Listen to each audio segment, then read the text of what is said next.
एक समय की बात है, एक गांव में चंदन नाम का एक बहुत ही गरीब किसान रहता था। वह दिन भर खेतों में मेहनत करता और अपनी जीविका चलाता था।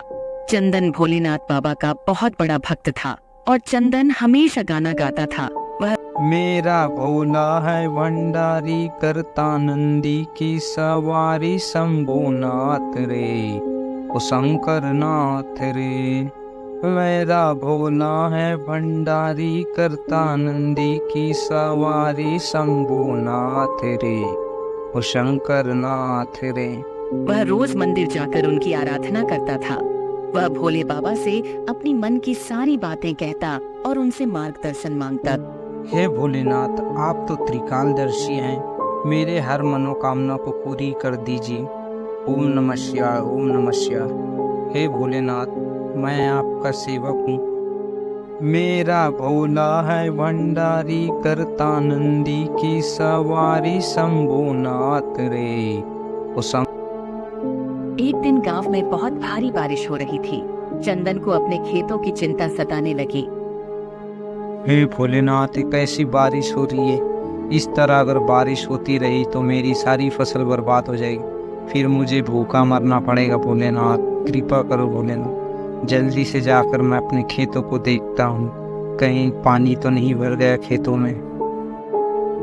चंदन भारी बारिश में भी खेतों का हाल देखने निकल पड़ा। गांव में अंधेरा छा गया था। गांव में एक चुड़ैल की आत्मा भटकती थी, जिससे कोई भी रात में बाहर नहीं निकलता था। अमावस की रात है। आज मेरे प्यासे ओंठ इंसानी खून से तृप्त होंगे। इस गांव के लोग नहीं जानते कि आज उनकी आखिरी रात है। कोई भी मुझे नहीं रोक सकता। मेरी प्यास बहुत बढ़ गई है। इस गांव के किसी न किसी का खून पीकर ही शांत होगी। आज की रात मेरा आतंक हर घर में फैलेगा। सबकी चीखें सुनाई देंगी। तुम छिप सकते हो, लेकिन मुझसे बच नहीं सकते। तभी चंदन अपने खेतों को देखने लिए आ रहा था। वो चुड़ैल उसका पीछा करती है। चारों ओर अजीबोगरीब आवाजें गूंजने लगीं। इन आवाजों से चंदन बहुत डर गया। तभी उसे किसी चुड़ैल की डरावनी आवाज सुनाई दी। भयभीत होकर चंदन भागने लगा। बचाओ बचाओ बचाओ, इस चुड़ैल से मुझे बचाओ, ये चुड़ैल मुझे खा जाएगी। भोलेनाथ बाबा, मेरी रक्षा करो। बचाओ बचाओ बचाओ, इस चुड़ैल से। फैलेगा, सबकी चीखें सुनाई देंगी। तुम छिप सकते हो, लेकिन मुझसे बच नहीं सकते। मेरी नजरों से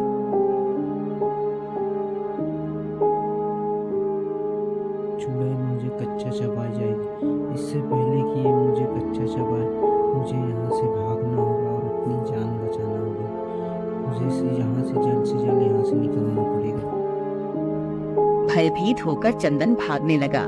चंदन अपनी जान बचाने के लिए भागता ही जाता, लेकिन उसकी मदद के लिए कोई नजर नहीं आता और भागते भागते वहाँ गिर जाता है। अचानक उसकी नजर सामने स्थित मंदिर पर पड़ी और हताशा में उसने भोलेनाथ को पुकारा। उसकी सच्ची पुकार सुनकर भोलेनाथ बाबा तुरंत प्रकट हो गए। बाबा ने अपनी दिव्य शक्ति से उस चुड़ैल को भस्म कर दिया और चंदन को बचा लिया। चंदन ने भाव विभोर होकर भोलेनाथ का धन्यवाद किया।